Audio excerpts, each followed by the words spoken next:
اللہ علیہ وسلم من احب للہ وابغض للہ واعطى للہ ومنع للہ فقد استکمل الایمان، رواہ ابو داود ورواہ الترمذی وعن معاذ بن انس مع تقدیم و تاخیر وفیہ فقد استکمل ایمانہ۔ اگلی روایت میں ہے قال رسول اللہ صلی اللہ علیہ وسلم افضل الاعمال الحب فی اللہ والبغض فی اللہ۔ تو یہ دونوں روایتیں جو ہیں، تو ابو امامہ والی اور ایک ابو ذر والی، یہ دونوں اپنے مضمون کے اعتبار سے ایک ہی ہے۔ اس میں ہے کہ جس نے اللہ کے لیے محبت کی، اللہ کے لیے بغض کیا، اللہ کے لیے دیا اور اللہ کے لیے روکا، تو اس نے اپنے ایمان کو مکمل کر دیا۔ اور اگلی روایت میں یہ ہے کہ بہترین عمل اللہ ہی کے لیے محبت کرنا ہے اور اللہ ہی کے لیے بغض کرنا ہے۔ تو اس کو دوسرے لفظوں میں ابھی بات آئی کہ اس کو حمیت و حمایت کہتے ہیں، حمیت و حمایت۔ تو حمیت و حمایت کے اندر دو صفتیں ہوتی ہیں، ایک غیرت ہوتی ہے اور دوسری محبت ہوتی ہے۔ حمیت و حمایت کے اندر غیرت ہوتی ہے اور محبت ہوتی ہے۔ عام طور سے جیسے کہ بات آئی کہ ہم یہ دیکھتے ہیں کہ مذہبی طبقے کے اندر شدت بہت پائی جاتی ہے۔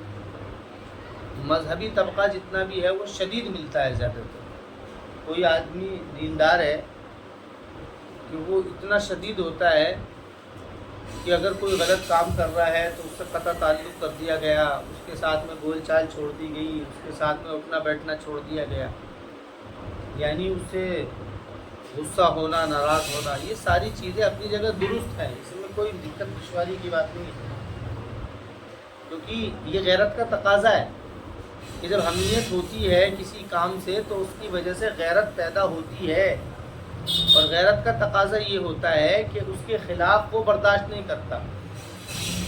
جیسے کہ شوہر بیوی کو لے کر کے غیرت مند ہوتا ہے، چاہے کیسا بھی ہو، کتنا ہی بڑا زانی کیوں نہ ہو، لیکن بیوی کو لے کر کے غیور ہوتا ہے، وہ یہ برداشت نہیں کرتا کہ اس کی بیوی کو کوئی نظر اٹھا کر کے دیکھے، اور اگر کوئی دیکھ لیتا ہے تو اس کے لیے پھر وہ لڑنے مرنے کے لیے تیار ہو جاتا ہے۔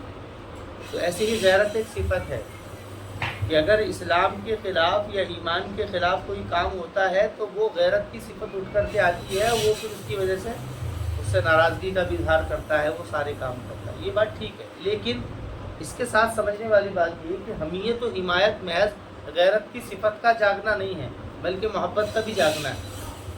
محبت کا مطلب یہ ہے کہ اگر وہ توبہ کر لیتا ہے یا وہ کوئی صحیح کام کر رہا ہے تو اس کے لیے غیر معمولی محبت کا بھی اظہار ہو، جیسا نفرت کا اظہار ہو رہا ہے غیرت کی وجہ سے، جیسے غیرت کی وجہ سے نفرت کا اظہار ہو رہا ہے، اسی طریقے سے محبت کی وجہ سے الفت کا بھی اظہار ہو۔ الفت کہتے ہیں رواداری، یعنی کہ الفت کا اظہار ہونا چاہیے، تعلق داری کا اظہار ہونا چاہیے، لیکن مذہبی طبقے میں یہ چیز کم نظر آتی ہے، محبت کی صفت کم نظر آتی ہے، غیرت زیادہ ہوتی ہے، جس کے نتیجے میں نفرت کا اظہار زیادہ ہوتا ہے، محبت کم ہوتی ہے، اس کے نتیجے میں الفت کا اظہار کم ہوتا ہے۔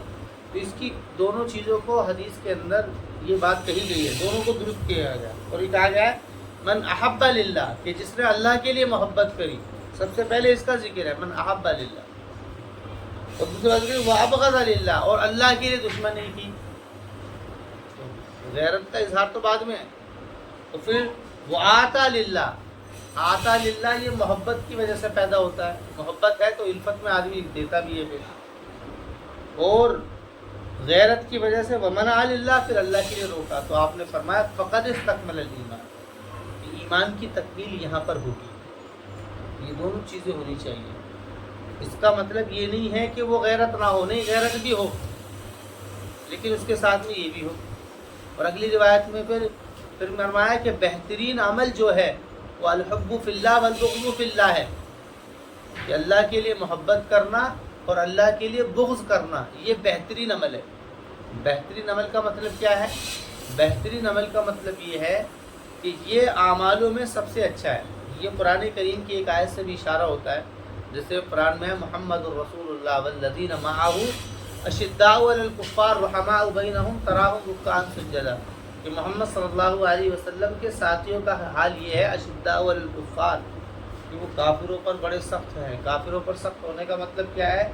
کہ کفر کی باتوں پر سخت ہے وہ. اور رحماء بینہم آپس میں رحم دل ہے. آپس میں رحم دل کا مطلب کیا ہے؟ کہ کوئی آپسی اگر کوئی تضاد اور مشکل کوئی بات ہو جاتی ہے تو اس کے لیے پھر وہ درگزر کر دیتے ہیں اور آپس میں پھر رحم دل ہو جاتے ہیں. آپس میں بڑے محبت کرتے ہیں. لیکن دشمن ان کے یہاں پر جو ہے وہ اپنے لوگ نہیں ہیں. دشمن جو ہے ان کے یہاں پر وہ اپنوں کے علاوہ ہے.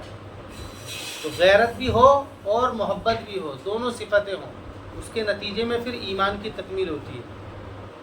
چلو.